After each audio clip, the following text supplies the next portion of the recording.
This is Robert Schuller, and you're listening to Vital Living.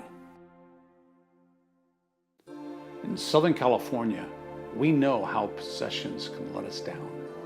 We've seen huge, multi-million-dollar homes slide down the hillsides and be dashed into pieces in the valley below.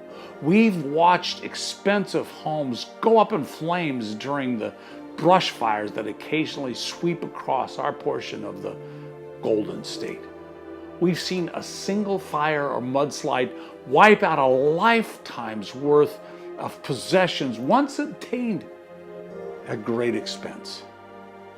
Anyone who tries to take refuge behind a pile of things is going to wind up bitterly disappointed. Things are destructible, perishable, fleeting. Our only refuge when possessions vanish is God. Trust Him with everything. For more, go to drschuller.org.